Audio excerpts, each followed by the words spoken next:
Oi? Obrigado.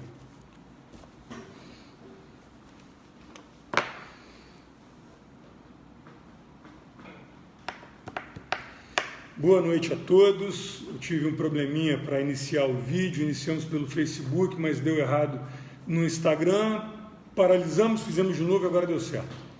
Então, obrigado pela paciência daqueles que nos acompanham, daqueles que saíram e voltaram.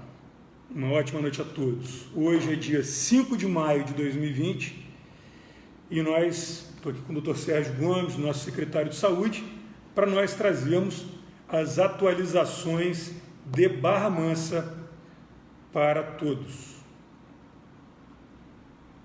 Vou tirar aqui um pouco a máscara para poder falar, porque senão fica muito ruim.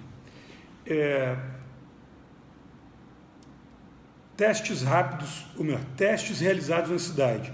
298 pessoas foram testadas, 69 positivos. Então, dentre laboratórios privados, algumas pessoas fizeram teste rápido e o SUAB do LACEN, 69 casos positivos, 198 descartados, 30 curados, 31 não são suspeitos, eles estão em investigação. A gente está tendo um conceito um pouco diferente do conceito de suspeito. Suspeito é aquele que não fez exame e que tem algum indício, algum sintoma que leve a crer que ele esteja positivo. O nosso suspeito é aquele que já fez o teste rápido e que nós não queremos que seja um falso negativo. Então a gente faz a contraprova através do SUAB. Então a gente testou a pessoa, ela pode ter dado um positivo, ela mesmo pode ter dado um negativo, e a gente ainda assim existe a preocupação de fazermos a investigação da pessoa. Então nós temos lá 31 pessoas que, apesar de terem tido o resultado negativo, nós ainda a consideramos como pessoas necessárias de investigarmos se ela tem ou não a doença, para evitarmos que uma pessoa chegue em casa como falso negativo. Veja a diferença. Você faz o exame, deu positivo. O teste rápido, ele tem uma acuidade pequena, ele não é tão confiável. Se for um teste que testou positivo, falso, a pessoa vai para casa, ou vai ser internada, provavelmente vai para casa, e ela vai ter todos os cuidados de isolamento de um paciente positivo. Contudo, se nós tivermos um falso negativo, quer dizer que essa pessoa está positiva, achando que está negativa, e ela volta para a sua vida cotidiana e sai contaminando todos ao seu redor. Essa é a preocupação que nós temos em não caracterizar um falso negativo. Então a gente mantém a pessoa em investigação. Nós temos um óbito confirmado, mas temos 3 óbitos suspeitos. Isso quer dizer que as pessoas elas faleceram, isso até dia 26 de abril, e nós ainda não tivemos o resultado positivo de Covid dessas pessoas que faleceram. Eram pessoas com comorbidades, correto, doutor? Certo. Quais eram as comorbidades? Um era portador de câncer, de CA, de pulmão, câncer de pulmão. O outro era um paciente que fazia hemodiálise, era um renal crônico. E o outro era hipertenso, diabético, infartado. Então, são pessoas, foram homens idosos, todos maiores de 65 anos, com comorbidades graves, e que o coronavírus ele pode ter agravado. Contudo, nós ainda não tivemos o resultado positivo dessas pessoas e eu não posso lançá-las como casos positivos, mas nós temos a suspeição grande de que esses 3 casos também fossem ou sejam de coronavírus. Vale dizer que o teste rápido, como eu disse, ele é muito útil, mas ele pode nos trazer o falso negativo, então é por isso a necessidade de nós fazermos a investigação. Com relação às internações, nós temos 18 pacientes suspeitos. Dentre esses 18, vários deles tiveram teste rápido negativo. Apesar de terem tido teste rápido negativo, nós entendemos, como acabei de explicar, a necessidade de fazer o SUAB, aquela coleta com palitinho que vai para o laboratório. Dos 18 suspeitos, ele está entubado. Os outros 17 estão em enfermarias. São 7 na Santa Casa, 1 na UPA, 2 no Centro de Triagem e Tratamento, 5 no Santa Maria, um hospital particular, nenhum no Hospital da Mulher e 2 no Hospital Regional. Então, nós temos 18 suspeitos que já testaram teste rápido negativo. Hospitalizados positivos, nós temos 4 pessoas, 2 no Santa Maria e 2 no Regional. Não temos ninguém positivo confirmado no Santa Casa, ninguém no centro de Covid, ninguém na UPA, ninguém no Hospital da Mulher. Temos 2 no Santa Maria e 2 no Regional, são 4 pessoas em respiração mecânica, natural, desculpa. Nós temos apenas um ventilador sendo utilizado, um respirador mecânico, na Santa Casa para um paciente suspeito. Isso quer dizer que a nossa rede ela ainda tem uma capacidade imensa de absorção de pacientes. Contudo, eu quero aqui manifestar a preocupação que nós temos de que, em tendo aberto o comércio, mesmo com todas as regras, e mesmo a população utilizando a máscara na maior parte dos casos, eu ressalto que é muito bacana de sair na rua e ver que 95% das pessoas estão de máscara. O que me preocupa são aqueles 5% que desrespeitam toda a coletividade. Aqueles 5%, esses 5% de pessoas que acham que são Superman e não vão pegar a doença. Ou não estão preocupados com a própria vida e muito menos com a do próximo. Essas pessoas são preocupantes. Quero dizer que nós abrimos o comércio na quarta-feira da semana passada, amanhã faz uma semana. A projeção de casos, ela começa a acontecer de agora por diante, correto, doutor? Certíssimo. Então, as pessoas elas se contaminam e a contaminação vai se manifestar depois de alguns dias por agora. E é claro que isso vai ter... Deu um probleminha na conexão. Isso vai ter reflexo nos próximos dias.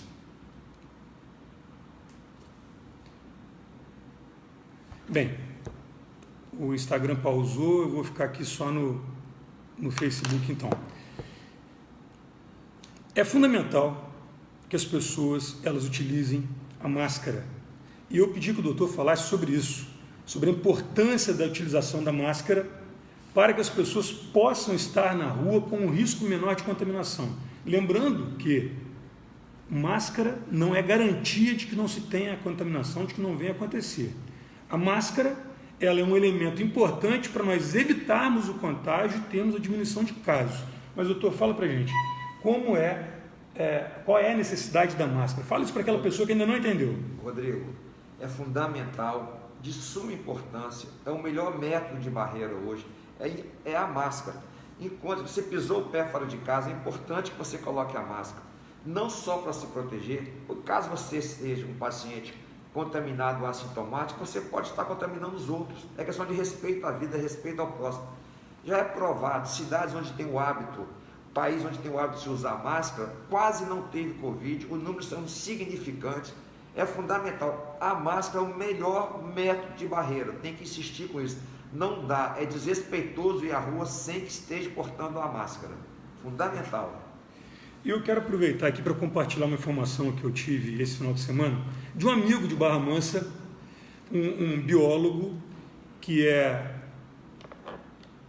cientista na Universidade de Columbus, em Ohio, nos Estados Unidos, o Klaus Mostacada. O Klaus ele estuda infectologia, os efeitos das infecções, inflamações, e ele estava me dizendo um negócio interessante, doutor, que as pessoas elas têm uma carga viral variada. À medida que a pessoa tem uma imunidade mais baixa, o vírus ele se multiplica de uma forma mais agressiva e afeta mais aquele corpo. A pessoa que usa as barreiras e tem uma contaminação por uma carga viral menor, o corpo ele tem uma condição de reagir melhor àquele vírus.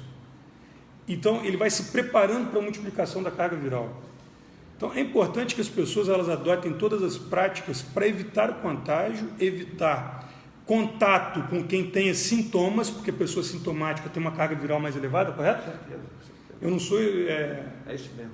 Da área, mas eu ouvi, sou um bom aluno. É fundamental que se alguém tem sintoma, mantenha-se longe dessa pessoa. Se você tem sintoma, não vá à rua. Se você está com febre, dor de cabeça, coriza, espirrando, tossindo, evite contato com qualquer um. São recomendações que nós estamos tendo aí nos últimos 60 dias, mas de forma reiterada, eu vejo as pessoas desrespeitando. Inclusive hoje, um colega de trabalho, ele disse que iria trabalhar apesar de estar com tosse. Eu falei, de jeito nenhum, não só pela sua segurança, mas pela minha. E esse cuidado que nós devemos ter é um com os outros e em tempo integral. É fundamental para que as coisas possam continuar fluindo. Bem, nós estamos tendo um problema muito grave a nível de Brasil, que é essa invasão dos bancos por uma fila infindável de pessoas buscando os benefícios. É óbvio que os benefícios são fundamentais para a sobrevivência das pessoas, para a manutenção de uma economia minimamente funcional, mas eu aponto uma falha na forma. Deveriam ter planejado melhor a distribuição desse recurso de maneira a evitar as filas, que fossem senhas eletrônicas, eu não sei qual o método que deveriam utilizar, mas colocar todo mundo como está é realmente alarmante. Nós adotamos algumas práticas aqui em Barra Mansa, colocamos os gradis que foram alugados pelo banco, mas nós colocamos uma equipe nossa para ajudar a organizar as filas, impedimos o estacionamento ao longo da via para que as filas pudessem se organizar na calçada ou na via, mas de maneira que o transeunte pudesse passar sem ter contato com essas pessoas, que tivesse espaço para um distanciamento seguro.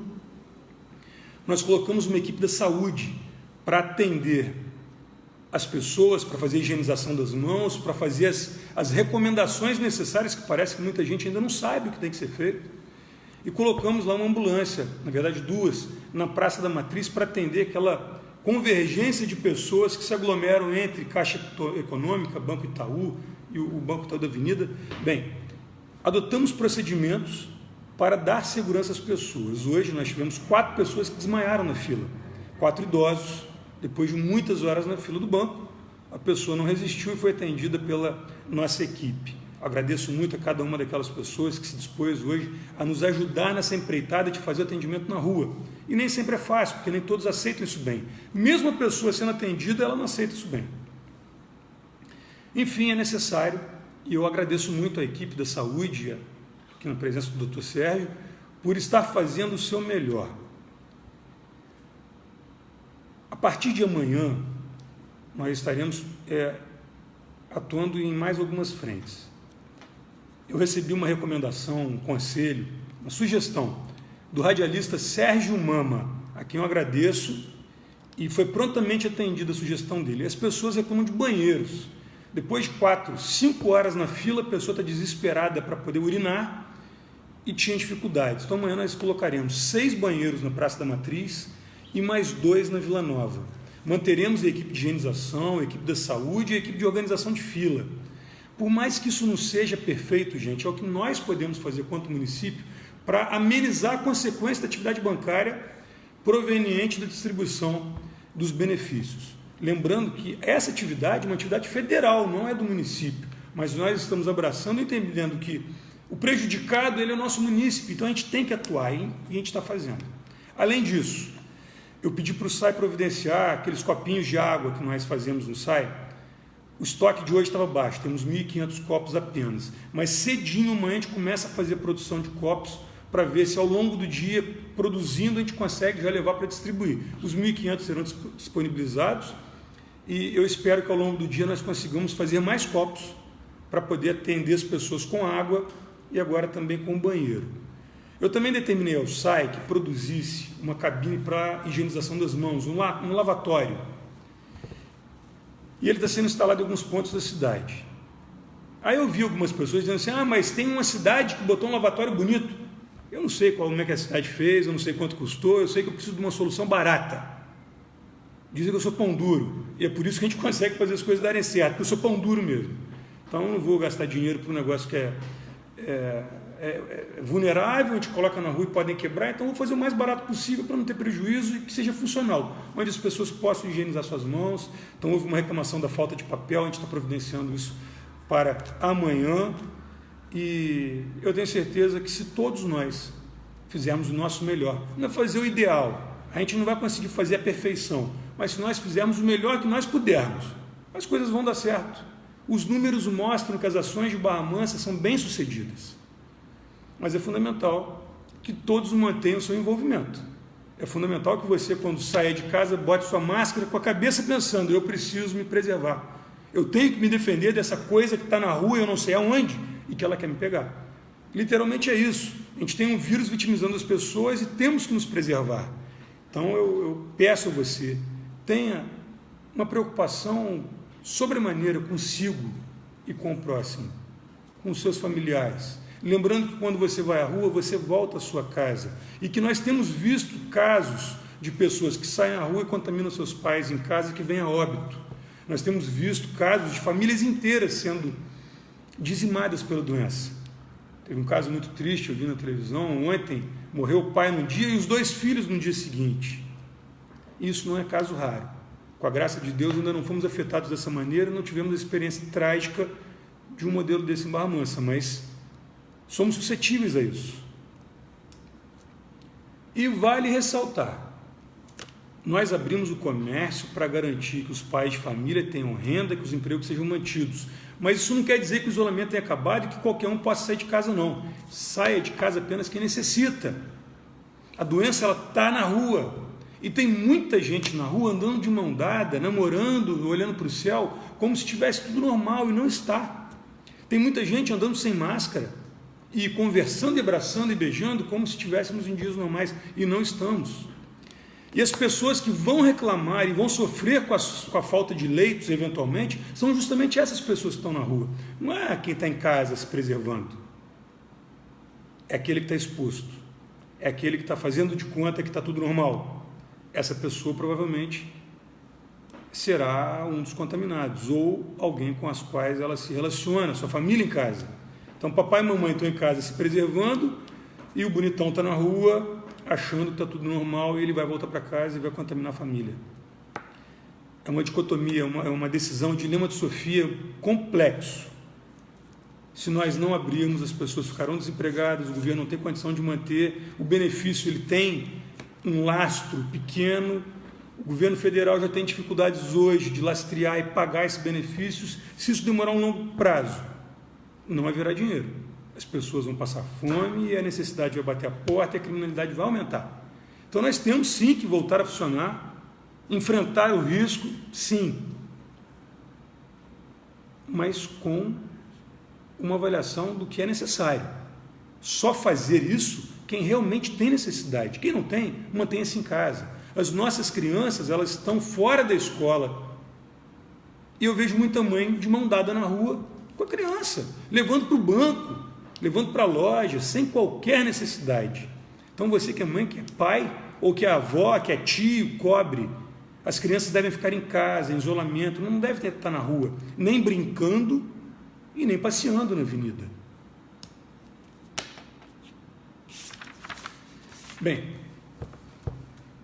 um outro trabalho que nós montamos, o Dr. Sérgio fez isso de uma forma muito assertiva e ágil. Eu liguei para ele na sexta-feira de manhã, falei, poxa, a gente tem que ter uma equipe para poder acompanhar não só o paciente domiciliar, mas também a família desse paciente. Porque se esse cara está internado em casa, digamos assim, ele está em isolamento domiciliar, então ele está interno na sua casa, e ele é positivo, não tem sintomas graves que justifiquem a internação hospitalar, ele está em casa. A família dele em casa pode vir a ser contaminada se o isolamento não for adequado. E isolar quer dizer trancar no quarto e fechar a porta. É esse o procedimento indicado. A comida seja passada para ele por distância, que todo o seu utensílio seja higienizado de forma adequada. Bem, se isso não acontecer, é provável que a família venha a se contaminar. Então nós montamos uma equipe para acompanhar as famílias, não apenas o paciente em casa. É claro que quando nós chegamos à casa, a primeira coisa é atender o paciente, verificar seu status de saúde, sua situação como um todo, seu estado geral, mas também a sua família. Nessas visitas, nós já identificamos 2 casos positivos. 2 pessoas que já tinham sintomas foram encaminhadas ao hospital, foram testadas, positivadas, sem qualquer sintoma mais grave, mas já estão sintomáticos, e passaram a ser tratados com a medicação adequada, o hidroxicloroquina e o Tamiflu. Bem, esse foi um grande trabalho, doutor. Eu quero parabenizar a agilidade. Eu te falei isso de manhã à tarde, estava funcionando. Rodrigo, nossa equipe funciona full time, de domingo a domingo, 24 horas por dia, estão à disposição.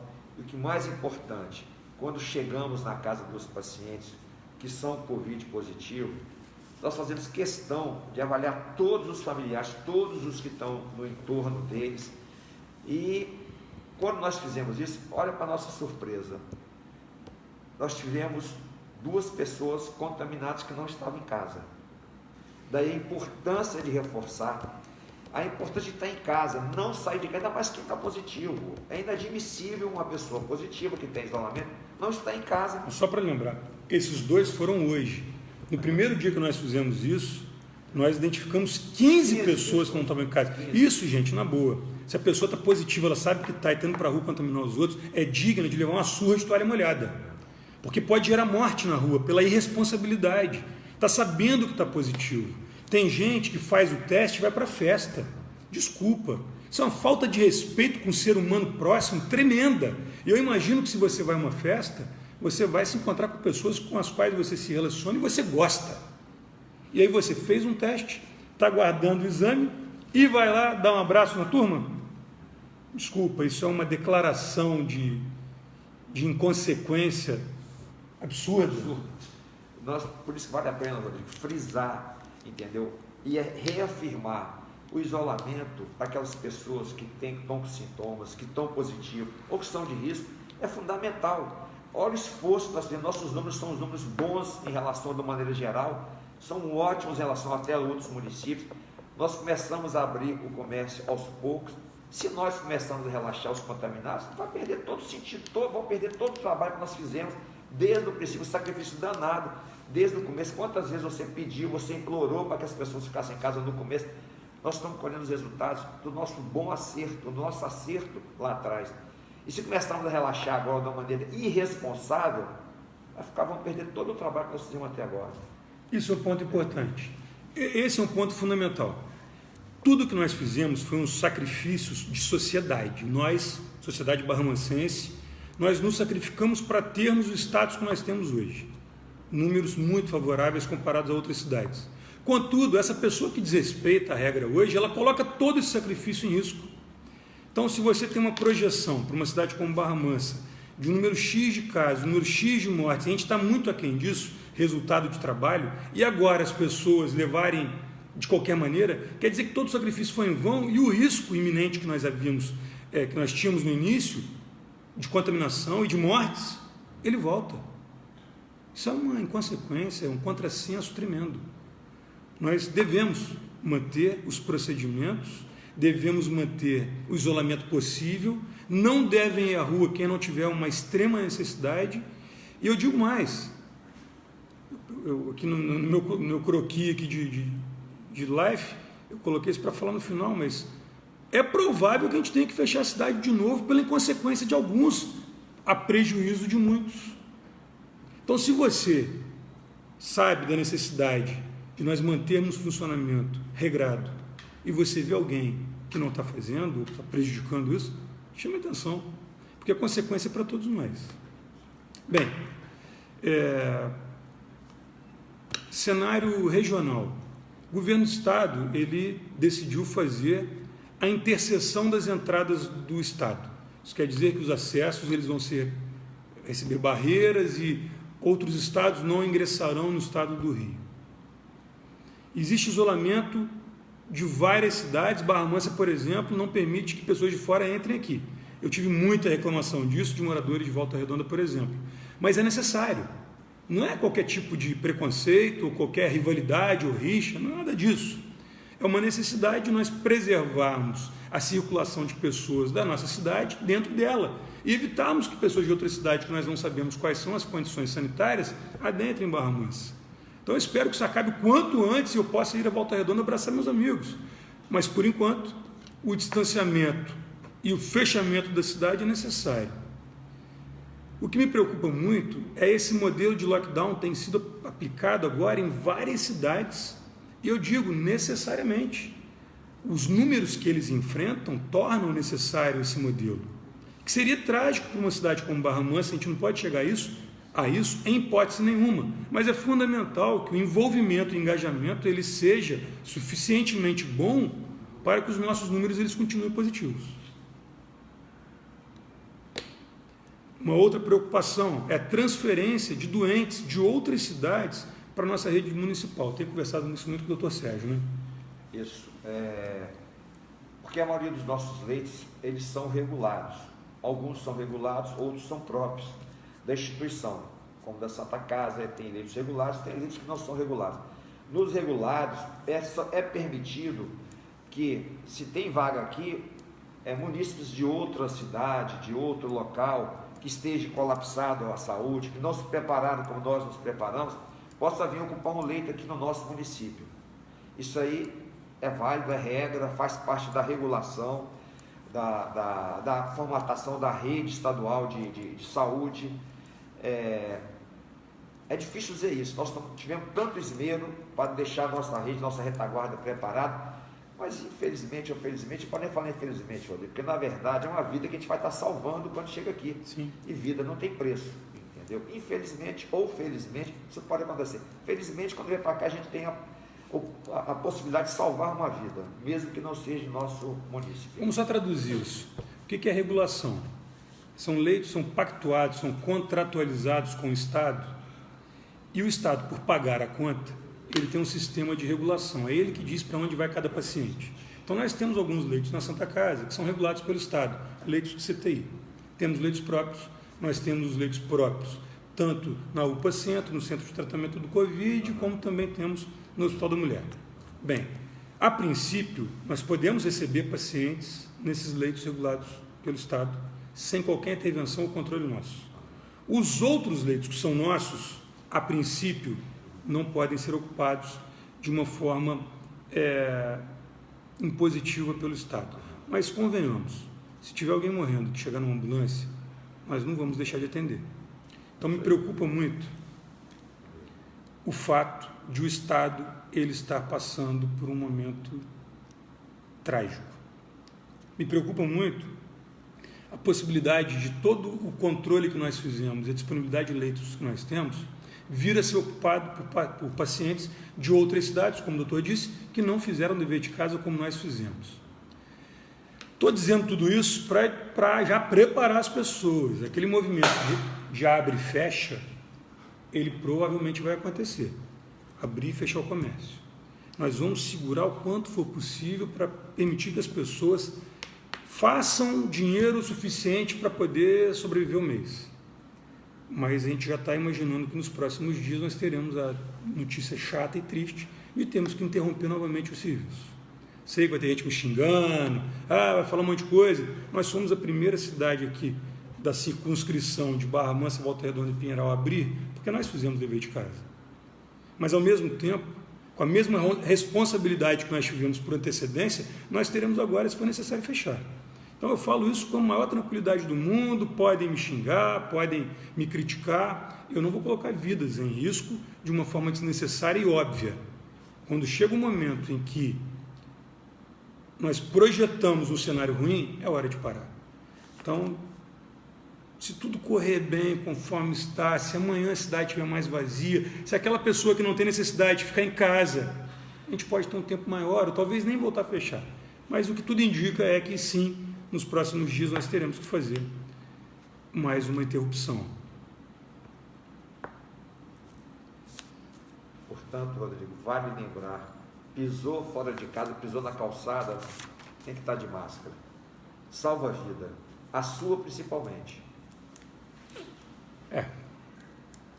Bem, no mais eu quero dizer que estamos acompanhando diuturnamente a evolução dos casos, a ocupação dos leitos, as equipes trabalhando de uma forma tremenda, de o que até me emociona quando eu converso com alguns, porque tem dado declarações de um envolvimento emocional, de uma doação que nós até realmente nos surpreendemos.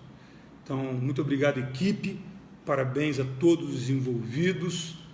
Eu peço que aquele que ainda não tenha consciência do risco que nós estamos correndo enquanto sociedade, acordem para a vida, para não acordarem para a morte.